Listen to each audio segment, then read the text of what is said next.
Welcome, beer fans, to season 2, episode 2 of the Third Pint Theory. Uh, you're joining us tonight as we talk about a new brewery in Tauranga, where Martin Bridges, my co host, paid a visit recently. Kia ora, Martin. Kia ora. Yes, Yeah. this is. I popped down to the Bay of Plenty, just before Christmas, towards the end of last year, to catch up with Scott Taylor, who some people will remember as being a key part of Deep Creek back in the day. Yep. Yep. But he now has started his new brew pub, Neck of the Woods. Yeah, it's an interesting name, the Neck of the Woods. There's a great song by the Great Unwashed called Neck of the Woods. Do you know the Great Unwashed, Martin? I do not. No. So they the Great Unwashed evolved out of the Clean. Ah, So the classic Dunedin band of the 1980s. Anyway, so whenever I hear the name Neck of the Woods, I've got that song in my head. Um, it's an interesting place because it is in not the most obvious location. yeah. Which we talk about during the interview, but it is in the middle of an industrial park. Yes. And not an uncommon kind of location for a brewery. Um, but it's a fast, well, Scott will explain all this in the interview, but it's a fast developing part of Alta Tauranga. But before we go there is a kind of a connection to the story in terms of the recent Rising Tide Lagerfest was held down in the Bay of Plenty. And Neck of the Woods took out People's Choice for the second year in a row, which is pretty cool. Which is pretty impressive considering that they've been open for less than a year, which is... Yes. Well, the beer last year was brewed under contract at Slab Brewing nearby. And the winner of that was Behemoth with their Portlandia West Coast Pills. Shining Peak was second with, I think it's called El Fuego, a chili lime lager. And Twofold out of Auckland were third with, I think it's sort of a Belgian style lager or something. Well, so I haven't yet managed to try it. It's called Den Krag, I think, and it's confused people because if you say Belgian lager, people expect like phenolics and kind of Belgian-y characters and whatever. And I think what it aims more at is Belgian lager in a Stella Artois kind of. Very good. Yes, yeah. I've not tried it yet. I'm definitely very keen because the boys at Twofold certainly make a good lager. They do. And I just think it's really interesting. This competition threw up an American style beer, a Mexican style beer, Belgian-ish beer, and a New Zealand Pilsner in the four main. So, how broad is your lager church? Well, there you go. I've had one of them. It would only have been better if it had been won by something dark, wouldn't it? Yeah. We can't have everything. I did have the Shining Peak El Fuego lager. It's just a chili pimped version of an existing lager that they have, but it's probably only on tap. But it's fantastic. It's really, really good. A really good chili hit, quite perfumed, very just lively, great food beer. you know, it's as good as the McLeod's chili pills, I would say. Oh no, People, that's in terms of the level of chili you're getting and how it's utilized in an aromatic kind of way. yeah. So, yeah, and And I've I had believe I you. had the behemoth, the winner, the behemoth pilsner, Portlandia, the West Coast pilsner, and it is very definitely West Coasty. It is. There are there are plenty of hops around it, so another excellent beer. So I'm looking Yeah, forward to having some more of that. And I definitely yeah, want to track down if I can get my hands on any of the Shining Peak. Hopefully, do you like Susie. a chili beer? I do Yeah, like a chili yeah. beer. I Oh, do, good. as long as Yeah, it's not stupid. As not yeah. as long as the chili is not kind of the only thing. If I get halfway down it and can't drink anymore, then that's not good.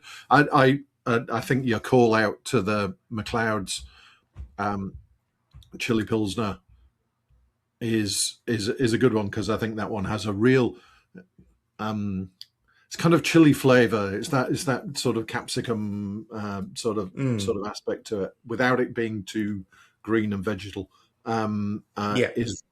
Is really good. So I'm hoping that if you say it's keg only, then I'm hoping that somebody like Susie at Little and Forest Hill will um, uh, uh, get some, so that I Yeah. can sneak in there and grab some. And I'll have to I'm go to sure she's. Tupel to try the Den Kraag, or whatever it's called, Yes. and see if Yeah. I can Yeah. figure out the Belgianness.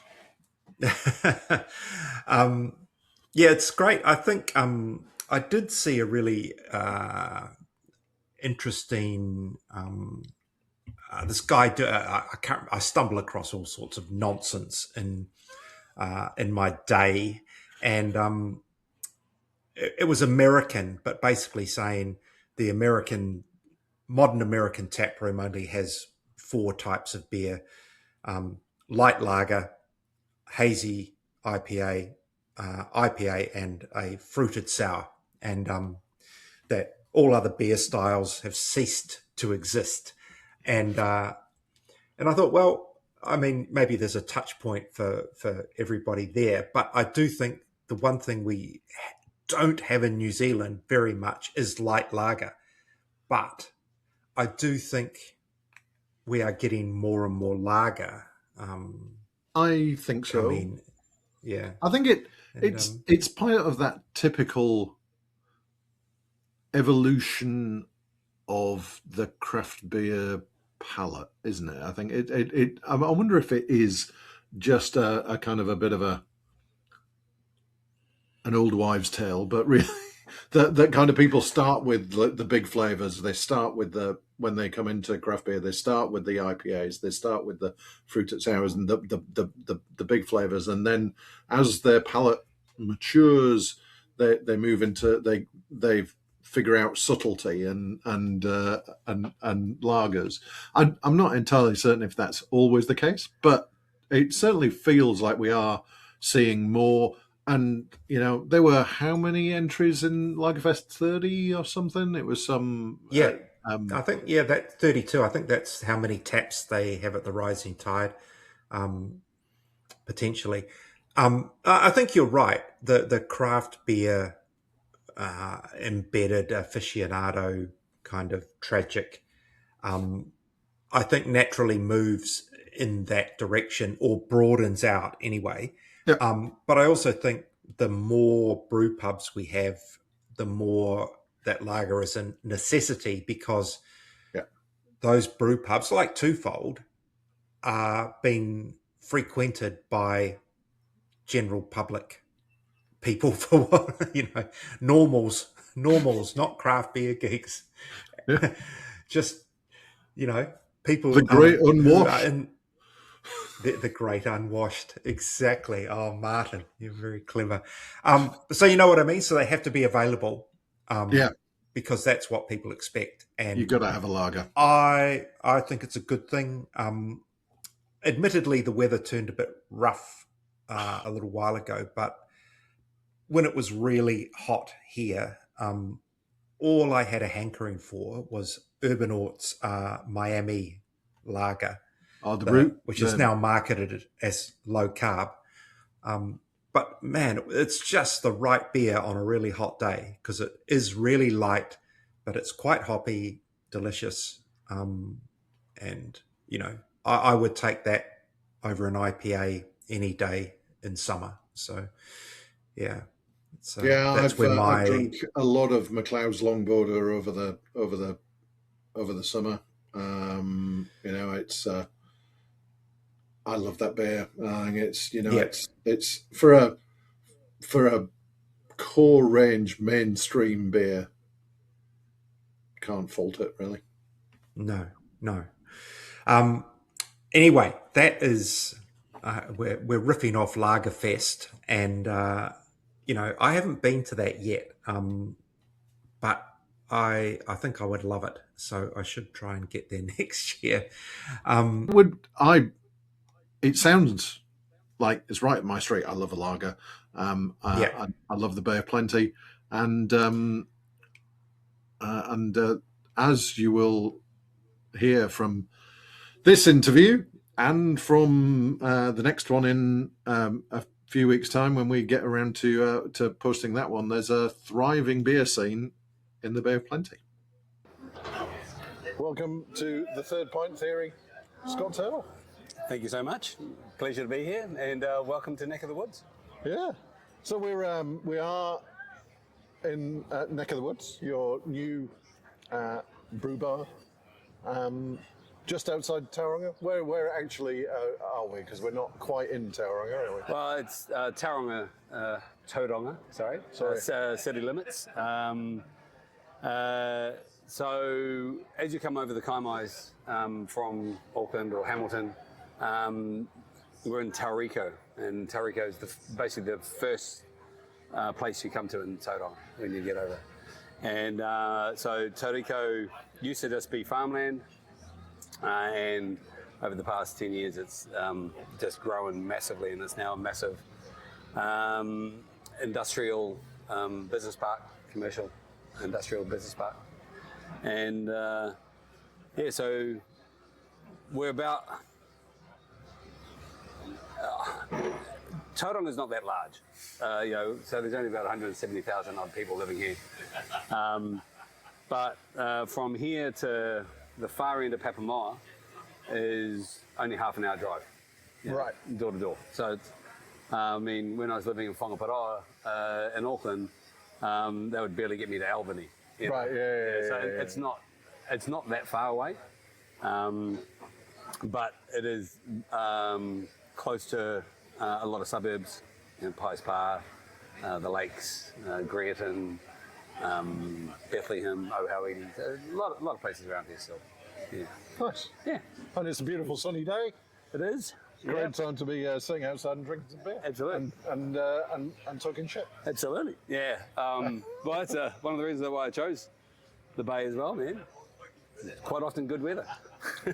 It's pretty good. Well, so, before we get to this place, let's go back in time a bit and kind of talk about your hospo journey, because I first met you a number of years ago, just as a certain little brew bar in Browns Bay was trying to get open. Yeah, yep. At Deep Creek. That was it. Yeah. That's not the beginning of your journey. Not in the slightest. No. So, I grew up here in the Bay of Plenty. I grew up in Mount Brewing. I think my first hospo job was when I was about 15 or 16 years old at a little restaurant downtown here called Kwang Chao Restaurant, Chinese place. When I got to university in Auckland, I sort of left here when I was about 17, go overseas for a while, came back and off to uni. And I got a job in hospital to help, get a bit of extra money as a student. Fell in love with it and never left, basically. So I'm turning 50 next year, and so 30 years of my life has basically been hospitality. So yeah, I graduated with a BA. I like to call it a Bachelor of Alcohol, majoring in fluid dynamics. And yeah, but just stayed in hospo. Found my calling, I suppose. And I had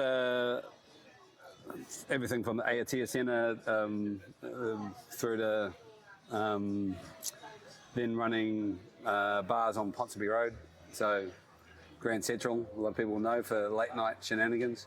So I was there with Jeremy Warnock for a while, and then opened a couple of bars with him and one of his other business partners, a place called Bar de Baz, then over to Parnell, a place called Rise, and then the Ivory Lounge and Ditter's Wine Lounge, so all over the place.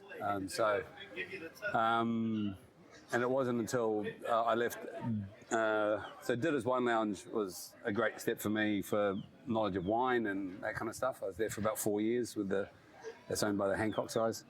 And it wasn't until I left there, I met, through a mutual friend, a couple of guys who were home brewing in the garage over in Browns Bay. And they wanted to open a brew pub. But they didn't really have the hospitality experience, so I came on board and said, yeah, I'll join you and let's build something together. So I was their first ever employee, and later invested into the company as well. I didn't have much money being a bartender at the start to be able to invest in, but yeah, invested a little bit, whatever I could in over the years. And yeah, I was there with them for almost 13 years. Wow. So obviously that bar opened in 2011, so the brew bar in Browns Bay. And then I was there, it was only about 2 years, maybe, year and a half, 2 years, before we moved most of the brewing operations up to Silverdale. And I was basically up there from then. Because it was, I remember that bar opening because I was living in Browns Bay at the time, and that was handy, eh? I was, and somebody said, "Well, somebody's going to open a brewery in your suburb," and I was devastated. High fives. So I remember coming down the week before you opened, and the place was a bomb site. An absolute bomb site. I actually think I remember you saying, "You're opening when?" And but you did open that weekend, and it was an instant success. It was quite literally who let the dogs out. Just basically we opened the doors and everyone just came rushing in. We were like, where did all these people come from? Because they had nothing. Because it was, as you said, 2011. Craft beer in New Zealand was on the up, but it was still pretty limited. There weren't a huge number of places around. Epic were going strong. Hallertau were going strong, and so on. But certainly in terms of suburban bars, there wasn't a lot. And that place is just an awesome location, and you got the beach, and I remember my son playing on the playground across the road from the bar while I was supervising. Lots of parents said that. Well, that was the beauty about that spot, and the reason that the guys chose it, apart from them living in Browns Bay themselves, was you could see the water. So the garden bar that looked straight at Rangitoto and looking out over that, but it did have a skate park right there, and it had a playground, and it was exactly that. It was you could sit and have a beer or bite to eat, and your kids could go over and play, and then they'd just run back across and come and do something and then go back. It was sort of built-in babysit. But yeah, so it was that instant success, and pretty quickly I remember talking to you and talking to the guys and like Jared and Paul, to Jared and Paul, and we just can't make enough beer. because you had the brewery in the bar, but you couldn't operate the brewery while the bar was open. So yeah, back then we were open only 6 days a week. We closed on Monday so that we could brew. Right. But then we very quickly realised that we probably need to start opening on Mondays because we were pretty busy. And we came up with the idea. So at the start, Paul and Jared were basically brewing, non-stop, and I was running the bar. But when we first opened, we were open till midnight, 1 in the morning, rather than even just 10, because it was World Cup and everything was going on at the time, so it was cranking. And so basically I would open the bar and run the bar, and then the guys would come in at midnight after we closed and brew through the night, and then I'd come back in the morning and they'd still be there, and then they'd go to bed, and then I'd run the bar, and that was the circular, and then sometimes I'd jump in with them and do a brew and then sleep on the couch in the bar and then just get up in the morning and run the bar again. It was mad times, yeah. Absolutely insane. So yeah, not recommended for. Hey, look, when you're young enough, you can do it. Yeah, I definitely couldn't do it now, but in saying that, I'm doing it now. Yeah. So then, obviously, you moved the brewing to Silverdale and kind of expanded that brewery over time. Yep. Significantly. Much like a lot of big kit. Yep. So as soon as we decided, as soon as Paul and Jared decided to put the brewery up there, that's when also they got on Hamish Ward. So Hamish, he already had his own brand, Isthmus, that many people will know now. Yep. But he had just had his first child, and so decided to take a bit of a head brewer role with us, and so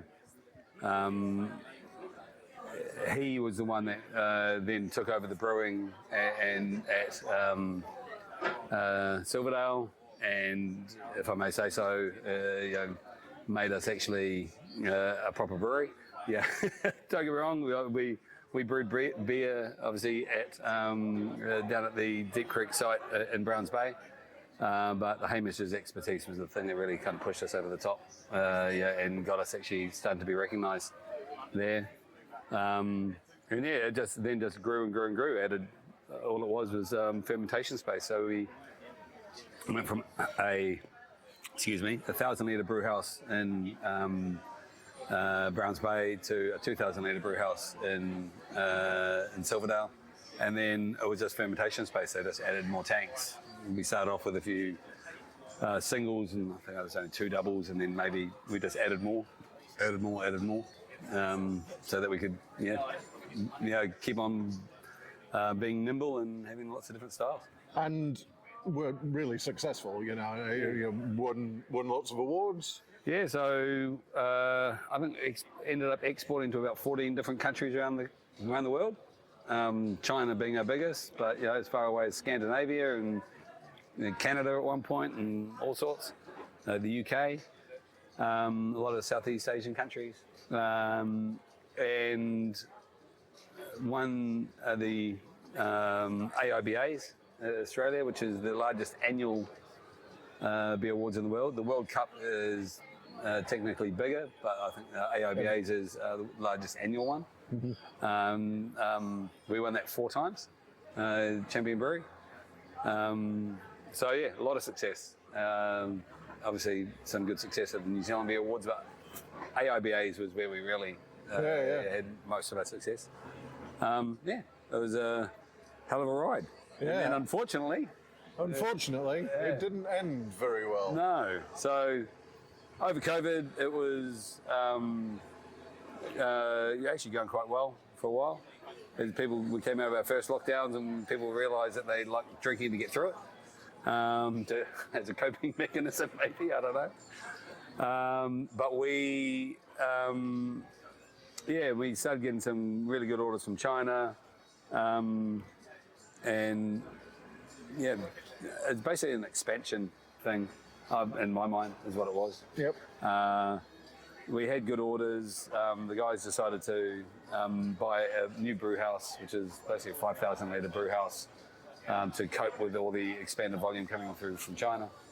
At the same time, our contract with Hancock's came to an end, so they had a full team to put on the road, and so expenses just went like this. So, but we were all going in the right direction. Everything was going really well.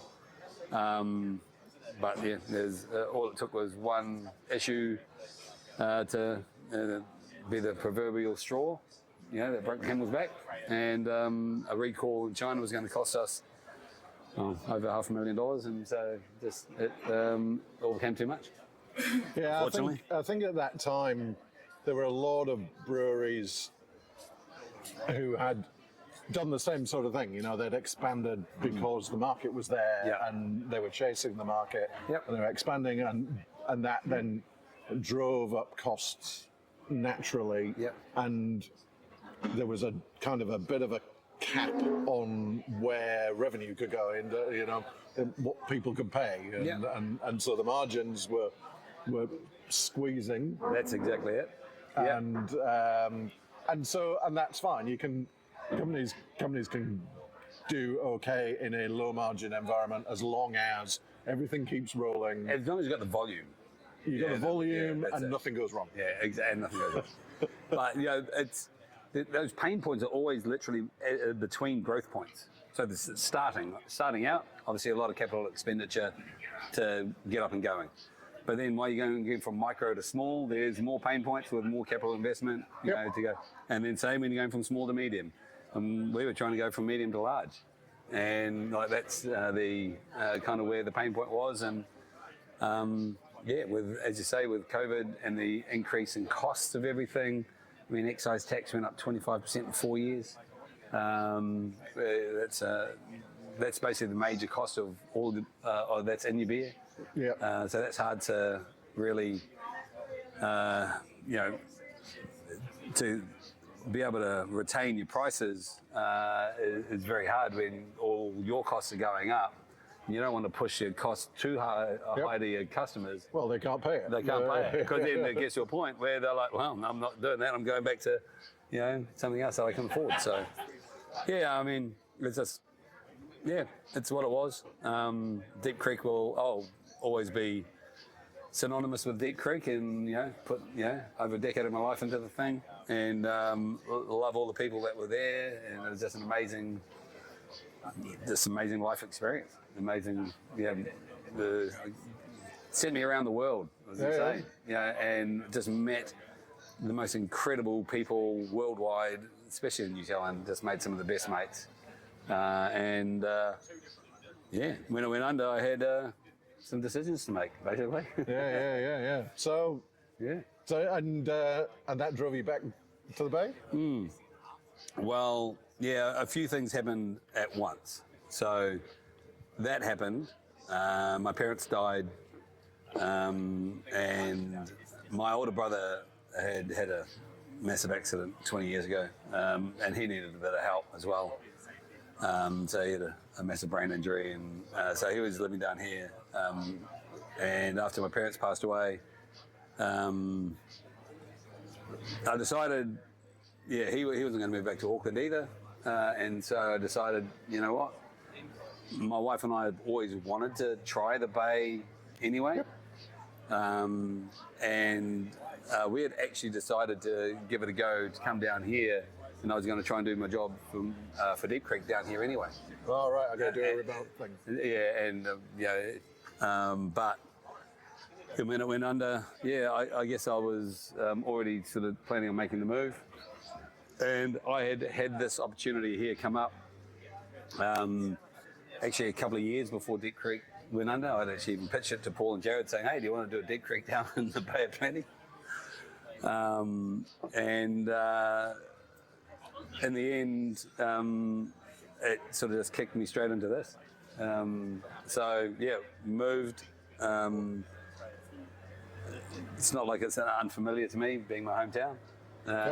And obviously very tough still. My kids and my wife have never lived down here. So uprooting the family, bringing them down here, new environment, new thing, and then I'm spent the last effectively 2 years building this. So yeah, decided that I guess that was the other big decision I had to make when Deep Creek went under. Is just like, do I still love this enough that I really want to stay in this industry? Yep. You know, is this what I want to do? And realistically, when it comes down to it, when hospitality and is really all I've known for my entire life, and brewing for a third of it, almost a half of it, in the brewing industry, it was a pretty easy decision. I was just like, well, yes, I think I do want to keep in it. And this site, when I first saw this site, a lot of people might have thought I was crazy, but I saw an opportunity because, there's nothing out here. There's not. I don't, so I just I came down from Auckland this morning and just came out from the lakes, and it's we're going into an industrial estate, and we're still going. And we're still going. Okay. So why here? Well, if I look at the Mount, I'm Mount basically born and bred. Yep. Right. So I would have loved to do something in the Mount. Don't get me wrong. But you also have the Mount Brewing there in Rising Tide, and they are just killing it. They're doing amazing with what they do. So there's a lot of competition there. Yep. Right. If you go to Papamoa, there's the island, and they're doing great beers. Mike and the team there, and it's an amazing hospitality space. Even if you're on that side, you go out to Te Puke, you've got Lumberjack. Yep. And they're doing great things. And they're brewing Pukahina, but they've got their tap room in Te Puke. And so that side of the bridge was taken up, and there was really nothing over here. The only place that I really knew of was the old slab. It's Alchemy Street. Yep. And Ed and Kat, and Ed's doing some amazing beers down there. But it's a tiny space. It's like a little hole in the wall place, and it's sort of a bit closer into town, a place called Fraser Cove. But out this far, there was nothing. And so I was like, why not? I'm sure Build it and they will come. Build it and they will come. And I'm really inspired by, obviously with Deep Creek, we were in the bay, so it wasn't necessarily as much of a destination. But Hallertau, Stephen Haley and what they've done over the past damn near 20 years themselves out there, and then obviously they've got another one out in Coatesville. But out in Riverhead there, the original one, I remember going there when it was basically farmland all around, filling up a rigger, and now it's one of the best, if not the best garden bar in the country. So with an entire suburb that's growing around it. Yeah. So that I guess was the thing for me. Was like, look, I see in Auckland that can work. Don't get me wrong, I know Auckland's a lot more people than down here, but I still had that feeling of it can be a destination easily. And as I said before, only half an hour drive to Papamoa. There's a lot of Aucklanders that live in Papamoa now. They call it Jaffamoa for a reason. And very close around here as well. So I don't know, just decided, what the hell? Build it and they will come. And so, in your mind, did it have to have a brewery? Yes, 100%. I was never going to do it if it was just a bar. Right. I have done just bars or just, I could have easily done a small little bar over sort of Papamoa way and, just done that.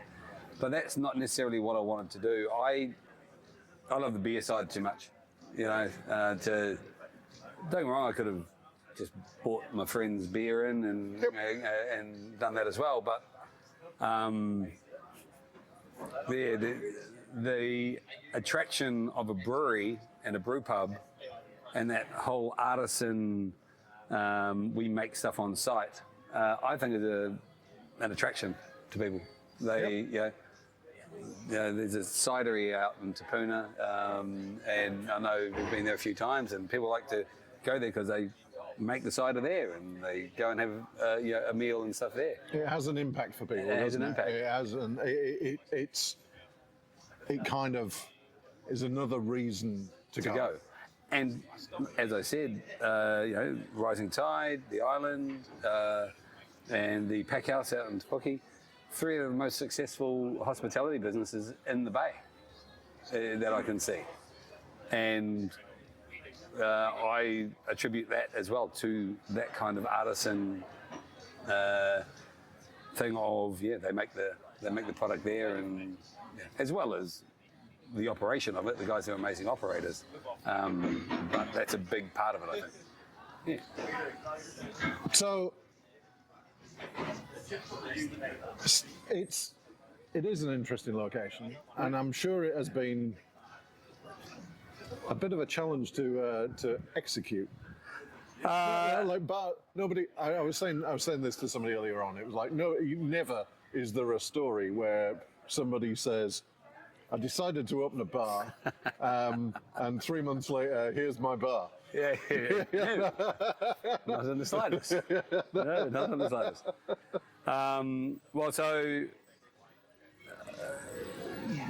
In opening this,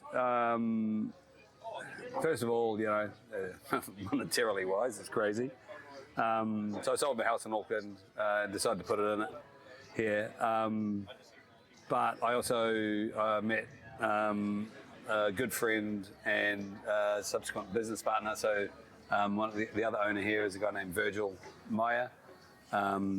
He's not with us talking at the moment because he's stuck in the kitchen during lunch service. So he used to run the barrel room in Tauranga for a while, 5 years I think. And so he's known Tauranga hospitality for a while. So me and him joined forces. We had a few other sort of people interested, and things as they do in business change. Had one guy that was going to be coming in to put money in and started getting audited by the IRD, and so his money was tied up, and then had to get a new guy at the last minute. And there's been so many crazy stories like that I would could have done without the stress, but anyway, it's we got the financial part of it done in the end, and then it's just all the hoops you got to jump through, with all the consents and the council and all the fun stuff with that. So we spent almost a year just getting resource consent. It was about 9 months, so 9.5 months getting resource consent just to say that we could do it. And then it was the building consents, and we decided to open it in stages. That was a thing from the council saying that basically the first part of it, we have a cafe as well that is open from 7 a.m, so Monday to Friday. So we opened that first, and that's been open since February, but no liquor, nothing like that. And so that was relatively quick to get all the consents for that part. And we got that, that took us about 3 months to build. But then the bar brewery part, that was way more in depth. And but because it was just an add-on to the other one, we thought it was going to be a lot quicker. And they had said it possibly was going to be, but it didn't end up being. Ended up in about 9 months. More of building consents, and basically, with the building consent you have to say, well, this is how we're going to do it, right? So you see we can do it, this is how we're going to do it. So you submit all the plans, and then they come back to you with what's called RFIs, requests for information, for further information. And they would give us some, and then we'd fill them out, and they'd send it back, and then they've got 20 days to respond, and then we thought that was done. Oh no, here's 10 more. Then we do that, and here's 10 more. Oh, here's 10 more. So it just drags out and drags out and drags out and drags out. But it's just what the legislation is, and they're just doing their jobs. But it did make it a bit more difficult, financially especially. But in the end, I'm stoked we got open when we did. So basically, at one point I had to just draw a line on the sand and say, we're opening on this day, no matter what. And then I ended up going to the council and saying, we're opening on this day.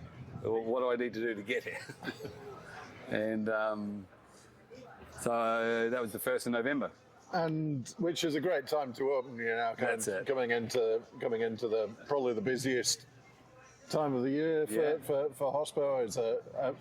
It's good and it's bad it's a good time for revenue, but it certainly will test every stress test every one of your systems. Absolutely, and none of the systems had been stress tested, so a lot of them broke. But that's what it is. We had many days where internet literally went down, or some of the till systems were printing orders to the kitchen twice, and food being sent out twice, and this and that, and just losing stuff off the tabs where it's all new. You got all these different things, but luckily we've got a really amazing team here. Virgil,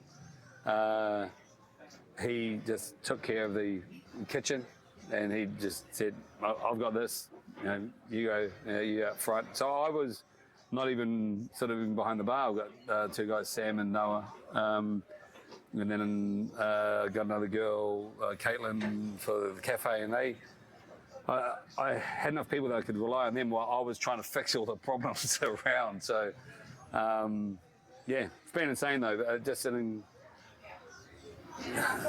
I basically did a lot of the building myself. Right. So one of my landlords was a project manager. So him and another guy built the full-on structure, but the fit out basically I did myself. So for the month before opening, I worked a month of 17-hour days straight to get this place open. I lost 10 kgs, that was great. I'm starting to put it back on now, but there you go. Now that the beer's flowing. Just anything and everything to get the place going. I remember back from going back to those days at Deep Creek in Brands Bay. I think the first time I met you, you were up a ladder. I was, yep, absolutely. Taller ceilings here, taller ladders. Nothing's changed. That was just what we had to do. You get it open. Yeah. And as I said before, I could have opened a small little wine bar or something, but instead I decided to do a brewery, cafe and bar and restaurant all at one. That's my own stupid fault. And it's a beautiful space. Thank you. Appreciate it. It's I think you've done an amazing job with it, and the beers are starting to flow. I want to talk a little bit about the brewery. Where did the brew house come from? We bought it secondhand out of Auckland,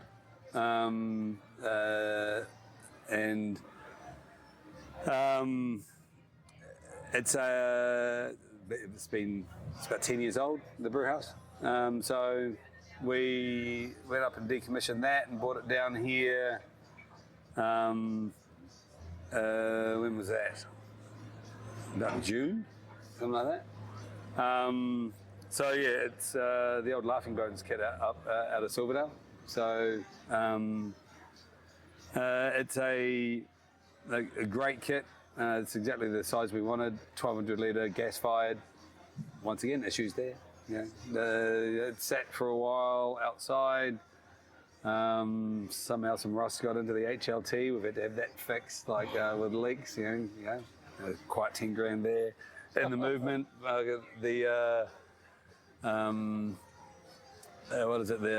gas burners got wet. So I had to replace 2 of those, another 10 grand there. But we fired it up and we commissioned it, and immediately the beers that we've got coming out of it are amazing. So one of the first person I ever hired actually was a head brewer here. It's a good start. Yeah. Because while Sign of intent. yeah, exactly. So while I've been in the brewing industry, for a long time, 15 years now, I'm not a brewer. Like I have knowledge of the brewing process and all that, but I've never had a job as a brewer. Yeah. So, I found a guy. Actually, I got a phone call from Brian from Good George, and he said, if you're still looking for a brewer, I think I've got your guy. And a guy that used to work for him, who was a production manager, I believe, at Good George. Nice. Had moved to the mountain with his young family, and he was working in a fish factory at the time, hating life. So basically, I said to him, he said, "Do you want to meet him?" And so he came up, and his name is Reed Liddington, and Reed is he came on board sort of last January. And wouldn't you know, he's an amazing barista as well. So he jumped in the cafe for the first 6 months and made coffees and helped run the cafe. But then him and I went and decommissioned the kit and put it down, and then me and him put it together as well. So yeah, he's and the beers that he has been putting out. I think nothing short of outstanding. Considering your early days here, it takes time to dial in a brewery. I think these beers are tasting great. I'm drinking this, which I've just about finished, is the Man I Love Flamingos. MILF, affectionately, yes. Does the name match the acronym, or do the acronym match the name? Kind of all came together as one, actually. Yeah, just so Virgil loves flamingos. Okay. So he's tattooed everywhere, and up one of his arms, it's literally all flamingos up one arm, and he loves flamingos. Okay. And it just came about one night of drinking. As a lot of beer names have done in the past, yes, intoxication breeds inspiration is one of my sayings. Yeah. And I'm not advocating anyone get intoxicated, by the way. That is do as he don't do as he says. That is not the purpose of it. No, but that was just a bit of fun. We thought, we're small enough and not well known enough that it won't really matter if we call something a bit racy, but people have loved it. I think it's cool. It's not. Yeah. But I actually think, talking of the brewery coming from Laughing Bones, I think it's a bit of interesting kind of synergy. And because when Deep Creek launched in Auckland in 2011. 2011, yeah. At almost the same time, the brewery Britomart started up in Auckland. And Deep Creek thrived, and unfortunately brewery Britomart didn't make it. But John and Lawrence came out of the brewery Britomart and have both remained kind of key to the Auckland beer scene. Yeah. Lawrence has got the beer spots, and John went to Laughing Bones. And John's still producing Laughing Bones and producing some outstanding beers. He brews them up in Auckland still, but instead of being a one-man band now and doing everything himself, he he brews them. I'm not entirely sure where he brews them now, but he still gets in and does a lot of it himself as well. Excellent. So he's we've got. Got some of his beer on here as well. Yeah, that's made on this kit, but it's before it moved. Yeah. Yeah, no, I think that's just a really nice little sort of sign of kind of how the New Zealand brewing industry is interconnected. That they started at the same time as Deep Creek. John then went and set his brewery up, and then that brewery comes down here. It's everything is So Yeah, it's going unbelievably well so far, man. I couldn't be happier. Like you said, I think we opened at the right time, like getting open in time for the Christmas parties and all that kind of stuff. And so there's a lot of people that have discovered us just from people booking functions, and it's we're lucky. The cafe, I think, as well has helped. People have seen it being built, so they've been kind of waiting for it, and then as soon as it opened, they're like, "Come on in." Well, yeah, because it is a really industrial area around here, but so I can see the cafe would go gangbusters in the morning, and then as you say, it's like, oh, we'll come back after work and have a beer.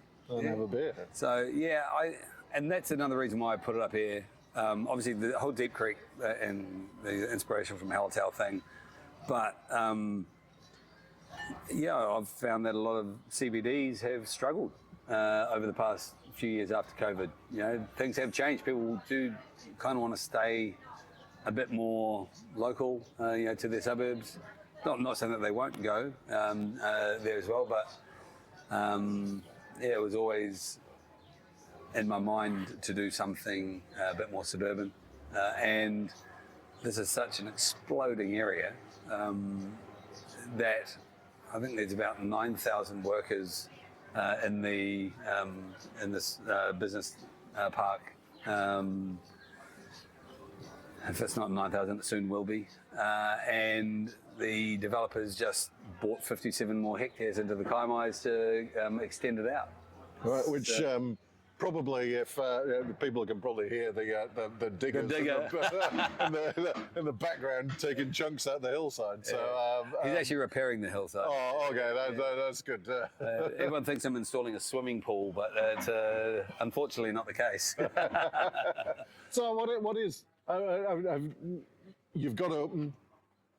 It works.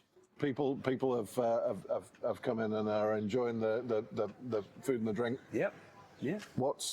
Is there a further plan? Does it go on from here or? Well, I mean, only been open 6 weeks as the bar, brewery, restaurant part.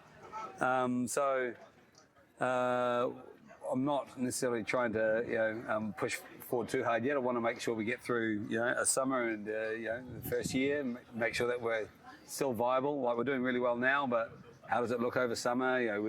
If people go away, luckily the Bay of Plenty is a place that people come. So hopefully we get a bit of that sort of traction.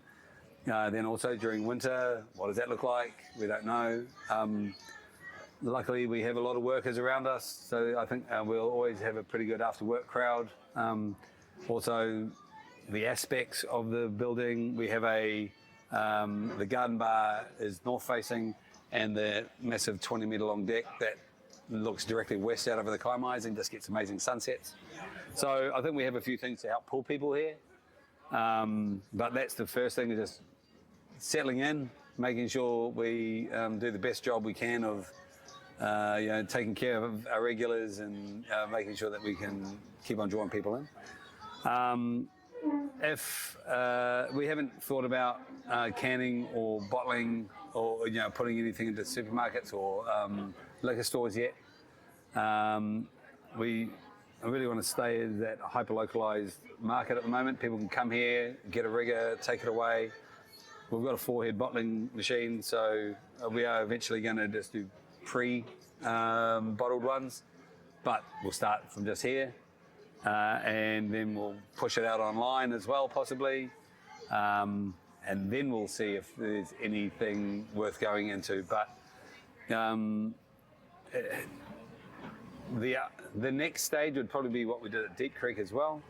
It is a lot more admin, but can be fruitful if you get the right spots, whether you open up a little satellite somewhere. Oh, yeah. Or go into business with someone who wants to open something, and we could possibly push our beers into somewhere. But apart from that, it's just trying to make sure that we make this venue as good as we can. We've got a natural amphitheatre down the bottom. had thoughts about putting a stage down there and doing making it like a Red Rocks concert gig venue type thing. Maybe starting up a beer festival in Tauranga again. That'd be nice. Yeah, Beer festivals are always nice, exactly. So but they're hard work. the hard work. I know a few people have done them, and I can tell from being at them for the past 13, 15 years is they put a lot into it. So I don't know, mainly those, and then we'll just see how it grows naturally. If we do become really popular, we also have the land here where we could expand the brewery as well. So my landlord owns the land down the bottom, and we could possibly put up a bigger shed and have the brewery there on site, and then walk up and down to here. Don't know. Yeah, we just gotta make it through the first year. You're like 6 weeks in. Exactly. Yeah. So I've got plans. I've got things that I can see, but it's don't want to run before walking. Yeah. I know. What about kind of the wider Bay of Plenty beer scene? It kind of feels to me like there's quite a lot going on. There is around here. How are you connected into to that? Well, I mean, I've always been with Deep Creek. Had a lot of contact with different breweries and all that. So I guess it's just having known people. I chat with them a lot about how things are going. Tauranga in general, I think, is going incredibly well. People love the climate here. They want to move here. It's a great holiday destination. So I think that we have that going for the Bay of Plenty. And as I said earlier, the beers I think that are coming out of here are fantastic. Wider Bay of Plenty, you're looking at like Mata Brewery down in Whakatane. They've been there for a long time now. A long time. And they're still doing great things down there. Croucher and Rotorua, still going after a number of years as well. I think Bay of Plenty is, in general, is strong in the brewing community. I think the Mount are really the only ones that are doing anything on a national scale. The Mount Brewco. Yeah. But I also believe that their hub is the Mount in Tauranga, and they have really they own the bay as much as they can. Yep. They're the strongest presence for sure. The island, they try and be just more brew pub. That's really all they do. Lumberjack was canning. They pulled back. I think they're pushing out again now. Ed at Alchemy, they have some cans, but I mean he's got a tiny little canning line, and he does it all by him and Kat do it all by themselves. And but you see some of their beers getting to Auckland and stuff occasionally, but it's not huge volumes. So I'm proud to be part of the scene down here and bring something else to the Bay of Plenty.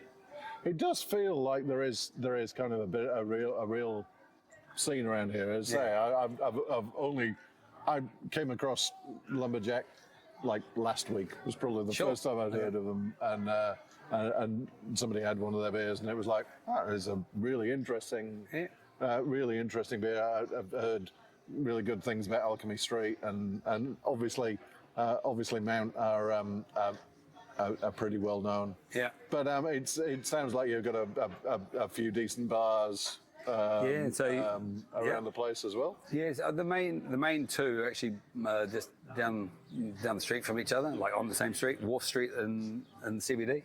Yep. So that's the Barrel Room and the Hop House, and they both do a great job of bringing good beer to Tauranga.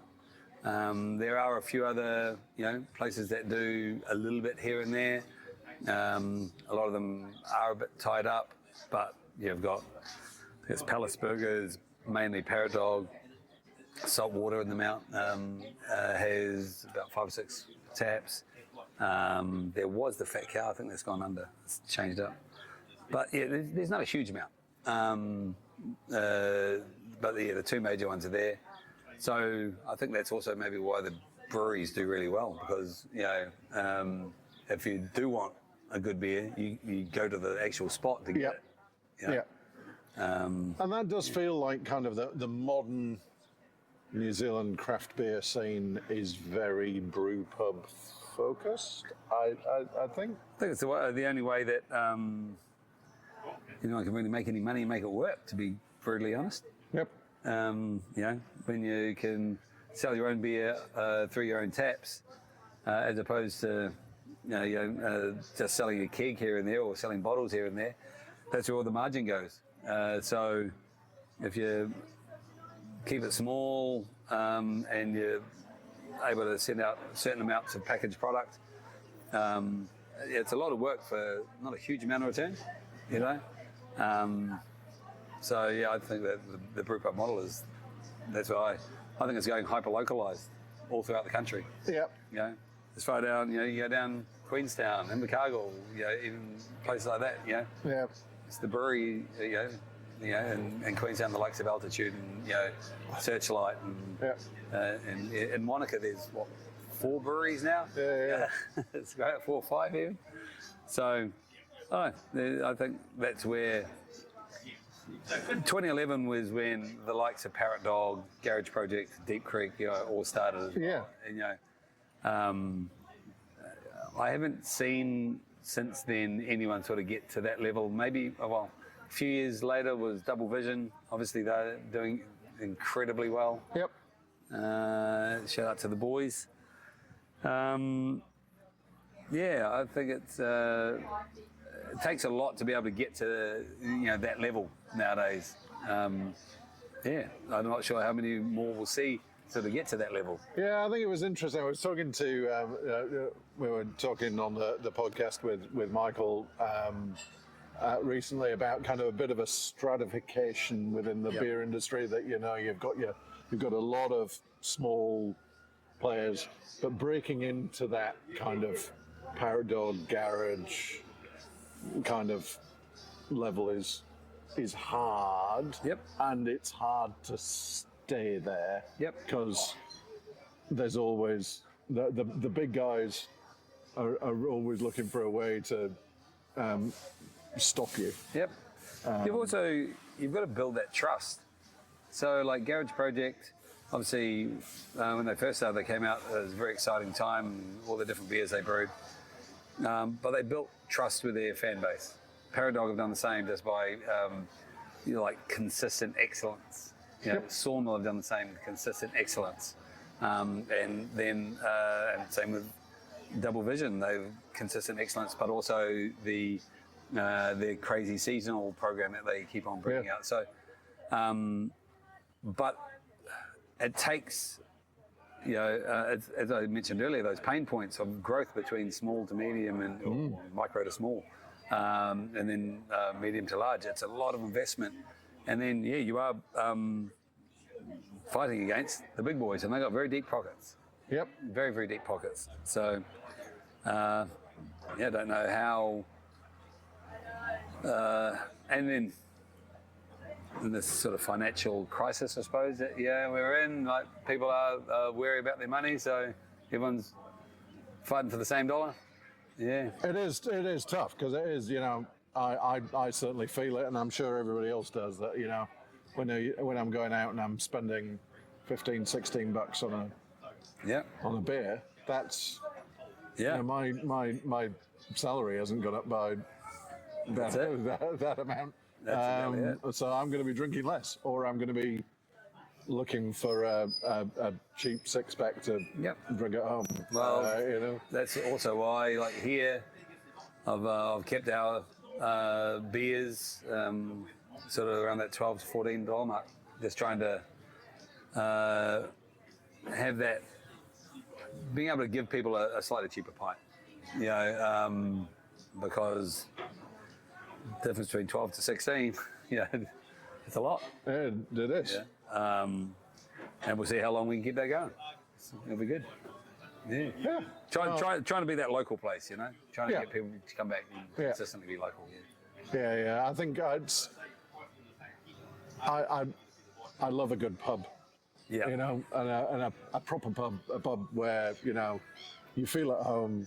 Yeah. And there's regulars, there's a darts team, there's a, Yeah, sure. no, Yeah. you know. So I really hope that you can kind of build that Yeah. that vibe, and I'm sure that well, you've been around the traps long enough to know how to do that. So Hopefully. look, it's been really awesome chatting with you Thank you, today, man. I appreciate and I'm looking forward to having a bit of a nosy around. Yeah, we'll take you for a tour, and I mean it's not a huge brewery, so it's a blink and you miss it. But yeah, we'll take you through and try a couple of the new ones coming off tank. Yeah, I look forward to that. But it's been awesome to chat to you. I love it to sit outside in the sunshine. Not bad, and listen to the industrial machinery in the background. So. Yeah, right next door there's a concrete plant, and the tickets over there. And we thought we'd get outside to get away from the music, but it's the outdoor music. Yeah. Awesome, thank you very much, Scott. Martin, it's been a pleasure. Thank you so much, Martin. Yes. You left that interview saying you were all going to go inside and have a beer. So we did, and after sitting in the sun and talking, you would have been hanging out for one. So, what were the beers like? How are they doing? They're going really well, actually, considering, you know, when I was there, they'd been open for less than a month, I think. So they only had 2 or 3 of their beers on. They had more in tanks that we kind of had a cheeky little sample of while we were going. That really good. The Man I Love Flamingos. Yes, is the best name for a beer I've encountered in the last year. I think. I think we can tick that one off. I know it was a really good beer, really tasty beer. There was a really nice lager as well. There was a New Zealand draft in tank, which I have a kind of a soft spot for a good New Zealand draft. I think that there is scope for more craft draft. Yes. So look out for that one around the place. The beers are making their way around the country a little bit. Obviously, their focus is on supporting the tap room and selling through the tap room, but a few of the beers have popped up. I have seen them at various good craft beer pubs around the Motu. So